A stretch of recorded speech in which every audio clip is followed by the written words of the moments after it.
جھگڑنا بھی تو ضروری ہے نا. اگر جھگڑیں گے تو اس کو سالو کر کے بھی بچوں کو دکھانا چاہیے. تو یہ چیز ضروری نہیں ہے کیا؟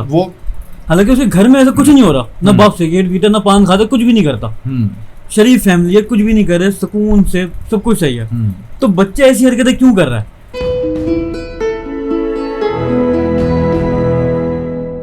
اعوذ باللہ من الشیطان الرجیم, بسم اللہ الرحمن الرحیم. جی سبھی, میں آپ سے ایک سوال کرنا چاہ رہا تھا کافی عرصے سے کہ بہت سارے لوگ نا, میں نے کئی لوگوں کو کہتے ہوئے سنا ہے کہ یار یہ بچہ بڑا بدتمیز ہے, اس کے ماں باپ نے اس کو تمیز نہیں سکھائی, یہ بڑا ہی نالائق ہے, اس کو تمیز ہی نہیں کسی سے بات کرنے کی. تو میں یہ سوچنے لگا کہ آخر اولاد کے اندر ایسی کیا چیزیں موجود ہونی چاہیے, ایسا کیا کرنا چاہیے اولاد کو کہ وہ اپنے ماں باپ کا سر کبھی نیچا نہ کرنے دے. یہ آپ نے وہ ایک گرو اس کے ماں باپ اس سے پراؤڈ فیل کرے ہمیشہ. بہت زبردست بات کی آپ نے. اس وقت کے جو حالات ہیں اس کے متعلق آپ نے سوال یہ کیا ہے کہ کیا چیز ایسی ہم کریں کہ جس کی وجہ سے ہمارے ماں باپ کا سر فخر سے بلند ہو جائے, یا ہم جو ہمارے اوپر الزام ہے بچوں کے اوپر کہ یہ بدتمیزی کرتے ہیں, ان کے اندر غصہ بہت ہے. تو اصل میں یہ سارا جو نظام ہے نا, یہ تربیت کے نظام میں آتا ہے. گھر میں جو تربیت ہوتی ہے نا, اس میں سب سے بڑی بات یہ ہے کہ آپ کے ماں اور باپ آپس میں ان کا کیا بیہیو ہے, صحیح, آپس میں وہ کیسے رہتے ہیں. کیونکہ بچہ وہی کچھ سیکھتا ہے جو وہ دیکھتا ہے. آج کل ایک تھیوری ہے نا کہ کوئی بھی چھوٹے بچے جو ہوتے ہیں, وہ چھوٹا سا بچہ بھی, حیان ہے ہمارا چھوٹا, اس کو وہ بھی فون کو اٹھا کے کان کو لگا کے ہیلو کیوں کہتا ہے؟ وہ اس لیے کہتا ہے کہ گھر میں جتنے اس کے ارد گرد لوگ ہیں وہ فون کے اوپر کان کو لگا کے ہیلو کہتے ہیں. جو بچہ دیکھتا ہے وہی وہ سیکھتا ہے. اور بچہ اولاد جو ہوتی ہے نا, ماں باپ کو کبھی بھی اولاد کے سامنے خود جھگڑنا نہیں چاہیے. جب ماں باپ اولاد کے سامنے جھگڑتے ہیں تو بچوں کے اوپر اس کا لاشعوری طور پہ اثر ہوتا ہے. لیکن اگر ماں باپ جھگڑے نا تو جھگڑنا بھی تو ضروری ہے نا. اگر جھگڑیں گے تو اس کو سالو کر کے بھی بچوں کو دکھانا چاہیے. تو یہ چیز ضروری نہیں ہے کیا؟ وہ جھگڑا نہیں ہوا نا, پھر وہ ڈسکشن ہو گئی. وہ جب آپ کسی بھی بات پہ ڈسکشن کر کے اس کا رزلٹ نکال دیتے ہیں, اس کو پھر جھگڑے میں نہیں گیا نا, وہ تو ڈسکشن میں چلا گیا. اچھا, جھگڑا تو وہ ہے کہ جو شور کر کے دونوں خاموش ہو گئے اپنے اپنی جگہ پہ. سب سے اچھی جو اس میں طریقہ ہے نا ماں باپ کے لیے تو یہی ہے کہ بھی آپ اپنی اولاد کے سامنے ایسی بات نہ کریں جس کا وہ اثر لے کے خود ڈپریشن میں چلے جائیں. ان کے سامنے اتنا جھگڑنا نہیں چاہیے. پھر باہر جب بچے جاتے ہیں نا تو وہی فرسٹریشن کے ساتھ وہ اپنے آپ کو لوگوں کے سامنے پروف کرنے کی کوشش کرتے ہیں. جو انہوں نے دیکھا ہوتا ہے, جو سیکھا ہوتا ہے گھر سے, وہی وہ کرتے ہیں. اور ہمیشہ جتنی بھی ہمیشہ اولاد کو ادب سیکھنا چاہیے. لیکن ادب وہ کیسے سیکھیں گے کہ جب اس کے ماں باپ نے اپنے ماں باپ کا ادب کیا ہوگا, یا وہ ایک دوسرے سے ادب کے ساتھ بات کریں. اس کے بعد وہ دوسرا مرحلہ یہ آتا ہے جب وہ اپنے آپ کے نانا نانی سے ملتے ہیں یا آپ کے دادا دادی سے ملتے ہیں, جب وہ ان کے ساتھ ادب سے بات کریں گے تو آپ کو پتا ہوگا کہ ایسے ہی بات کرنی ہے.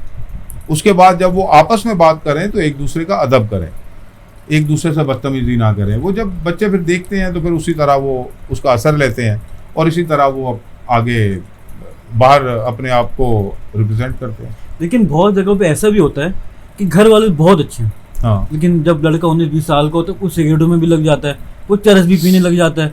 حالانکہ اس کے گھر میں ایسا کچھ نہیں ہو رہا, نہ باپ سگریٹ پیتا, نہ پان کھاتا, کچھ بھی نہیں کرتا, شریف فیملی ہے, کچھ بھی نہیں کر رہے, سکون سے سب کچھ صحیح ہے. تو بچہ ایسی حرکتیں کیوں کر رہا ہے؟ بچہ اصل میں وہ ماں باپ کا ان کے اوپر توجہ نہیں ہوتی. اچھا, ماں باپ سگریٹ تو نہیں پیتے, باپ اس کا سگریٹ بھی نہیں پیتا, لیکن وہ اپنی اولاد کو ساتھ بھی تو نہیں رکھتا. اچھا, اپنی اولاد کو ساتھ رکھے, اپنے بچوں کے ساتھ ٹائم سپینڈ کرے, بچوں کو پتہ چلے کہ کیا کرنا ہے. جب ایک باپ ہے وہ سارا دن لگا ہوا ہے پیسے کمانے پہ, مجھے بہت مصروفیت ہے, مجھے اگر اس کو کچھ ٹائم ملتا ہے تو وہ اپنے دوستوں میں جا کے, جبکہ اس کی اپنی اولاد جوان ہے, وہ اپنے دوستوں میں جا کے ٹائم سپینڈ کرتا ہے. جب اولاد آپ کی ٹین ایجز میں آ جاتی ہے تو وہ آپ کے دوست ہونے چاہیے. اچھا. جب وہ آپ کے دوست ہوں گے, آپ ان کے ساتھ جب ٹائم اسپینڈ کرو گے تو ان کو پھر آپ کی عادات پتہ چلیں گی نا. اگر آپ ان کو چھوڑ دو گے, آپ ان کو بالکل ٹائم نہیں دو گے, تو وہ باہر جائیں گے, جن دوستوں کے ساتھ پھر وہ جیسی صحبت ہوگی ویسا ہی وہ اثر لیں گے. اگر وہ سگریٹ پینے والے دوست کے ساتھ پھرے گا تو وہ 1 دن نہیں پیے گا, 10 دن نہیں پیے گا, 20 دن نہیں پیے گا, پھر ایک دن دوست بولے گا یار یہ لے, یا خود بندہ کہے گا یار دے دے مجھے تھوڑی سی سگریٹ میں پی لو.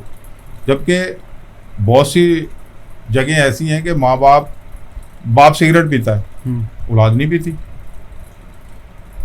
یہ کیوں ہے؟ یہ اسی لیے ہے کہ ماں باپ کا, اصل میں جو کہتے ہیں نا کہ باپ کا خوف ہے, مجھے خوف نہیں ہونا چاہیے, باپ محبت ہونی چاہیے, باپ کا خوف نہیں ہونا چاہیے, باپ کا ادب ہونا چاہیے. محبت تو باپ نے اپنی اولاد سے نہیں کرنی تو کس سے کرنی؟ محبت تو ہوتی ہے, لیکن ایک ادب بھی ہونا چاہیے, ایک وہ فاصلہ. دوست بھی ہوں, جیسے بہت اچھے دوست ہوتے ہیں نا, وہ کوئی ایسی بات ڈسکس نہیں کرتے جس سے دل آزاری ہو کسی کی. تو اسی طرح جب باپ بیٹا آپس میں بات کریں تو وہ بھی ایسی ہی ڈسکشن کریں جس میں اس کو ایک دوسرے کا, باپ کے اوپر بھی فرض ہے کہ وہ اپنی اولاد کے سامنے کون سی بات کرنی ہے, کون سی نہیں کرنی, اور اس کا ایک حد مقرر ہونی چاہیے. اسی طرح بچے کو بھی چاہیے کہ اپنے باپ سے جب بات کرے تو اس حد میں رہ کے بات کرے. اس حد میں رہ کر بھی ساری باتیں ہو جاتی ہیں. لازمی نہیں ہے کہ آپ بدتمیز ہی ہو تو یا باپ ڈانٹ کے ہی بات کرے, تو آپ بات کر سکتے ہو, آپس میں بڑے پیار سے بات کر سکتے ہو, آرام سے بات کر سکتے ہو. اور اصل میں جو صحبتیں ہوتی ہیں نا, ان کا اثر ہوتا ہی ہوتا ہے. تو اگر آپ لوگ اگر ماں باپ کی صحبت ایسی, اگر ماں باپ کی تربیت ایسی نہیں ہے, پھر بھی صحبت کا اثر ہوگا کیا؟ صحبت کا اثر تو ہوگا نا. صحبت کہتے ہیں کس کو؟ صحبت کہتے ہیں جس کے ساتھ آپ ٹائم سپینڈ کرتے ہو, جس کو آپ اپنے خیال میں رکھتے ہو, جس کو لیے آپ سوچتے ہو. اگر ماں باپ کی تربیت یہ ایسی ہو کہ بچے کے کچھ ویلیوز, کچھ رولز بن جائیں اس کی زندگی میں, کہ اس نے اس حد سے آگے نہیں بڑھنا, تو کیا پھر بھی اس کا صحبت کا اثر ہوگا؟ بالکل ہوگا. اصل میں صحبت تو سارے رول توڑ دیتی ہے. اچھا. جب آپ کسی ایک اورا ہوتا ہے نا انسان کا, جیسی صحبت میں جائے گا نا, جہاں جو طاقتور اورا ہوگا وہ اپنے قبضے میں لے لے گا دوسروں. اگر وہ نیگیٹو اورا طاقتور ہوگا وہ قبضے میں لے لے گا. اگر آپ کا اورا طاقتور ہوگا تو آپ دیکھا نہیں آپ نے کہ ایک دوست سگریٹ نہیں پی رہا, 4 دوست پی رہے ہیں, وہ ایک دوست سب کو چھڑا دیتا ہے. وہ کہہ رہا بھائی نہیں پینا, وہ چاروں دوست اس کی وجہ سے سگریٹ چھوڑ دیتے ہیں. یا کوئی بھی ایسی حرکت ہے جو نازیبا حرکت ہے, جو معاشرے کے حساب سے بھی صحیح نہیں ہے, وہ چھوڑ دیتے ہیں. لیکن بعض اوقات یہ ہوتا ہے کہ ایک کر رہا ہوتا ہے, 4 اس کے ساتھ گھومتے ہوئے, چاروں لگ جاتے ہیں اس کے ساتھ اس کام میں. تو یہ صحبت کے اثرات اور آپ کے اندر آپ کی سوچ, پھر آپ یہاں پر آتی ہے آپ کے گھر کی تربیت, کیونکہ آپ کو گھر سے کتنا مضبوط بنایا گیا کہ آپ نے کسی کی آپ کا اصل میں پازیٹیو انرجی آپ کے اندر ہے نا. اگر کوئی صورت نہیں ہے کہ آپ وہ کتنی طاقتور ہے, پازیٹیوٹی اور کتنی طاقتور ہے وہ. آپ کو اس کے جو آپ کو سکھایا گیا ہے اس کے اوپر آپ بلیو کتنا کرتے ہو. جب آپ بلیو کرتے ہو تو آپ کی انرجی پازیٹیو ہو جاتی ہے. جب وہ پازیٹیو ہے وہ اگر وہ طاقتور ہو جاتی ہے. اب جس کو بھی ملو گے تو اگر آپ کی انرجی پازیٹیو ہے تو اس کے اوپر اثرات ہوں گے. اگر آپ کمزور ہو, سامنے والے کی انرجی پازیٹیو ہے, وہ بے شک نیگیٹو ہے لیکن اس کی انرجی نیگیٹو ہے لیکن پاورفل ہے, تو وہ آپ کے اوپر اثر کرے گا. ایک بات مجھے حضور صلی اللہ علیہ وسلم کی ایک مثال یاد آ گئی کہ انہوں نے اپنی صحبت میں جتنے بھی صحابہ کو لیا, وہ پہلے شراب بھی پیتے تھے ان کے صحابہ, غلط حرکتیں بھی کرتے تھے, لیکن ان کے صحبت میں جب آئے تو سارے لیڈر بن کے کھڑے ہو گئے. ہاں, تو اس کی وجہ یہی ہے نا, صحبت کے اثرات ہیں نا. ان کی پازیٹیو انرجی ان سب کے اوپر بھا رہی تھی. جو بھی ان کی اس اورے میں آ کے بیٹھتا تھا وہ ان کا ہو کے رہ جاتا تھا, انہی کی طرح سوچنا شروع کر دیتا تھا. تو یہی تو صحبت کا اثر ہوتا ہے. اب جیسے انسان ہے خدا کی تلاش میں نکلتا, کہتا ہے میں اللہ کی قربت چاہتا ہوں. آپ دیکھتے ہو نکلا تو وہ خدا کی تلاش میں, آپ کو کہیں نہ کہیں وہ کسی انسان کے پاس ہی بیٹھا ملے گا. سمجھ آئی میری بات؟ کیونکہ وہ اس اورا کی تلاش میں ہوتا ہے. وہ کسی بزرگ کے پاس بیٹھ جائے گا جا کے, وہ یہ ہے نا عجیب بات ہے, وہ نکلا تو خدا کی تلاش میں ہے, ملے گا انسان کے پاس. اس کا مطلب ہے کہ ہمیں ایک ایسا انسان تلاش کرنا جو خدا کے قریب ہو, جو ہمیں وہ راستہ بتا دے. اسی طرح تو یہی صحبت ہوتی ہے. جب ہم ان کی صحبت میں بیٹھیں گے تو ہم خود بخود اللہ کے قریب ہوتے جائیں گے.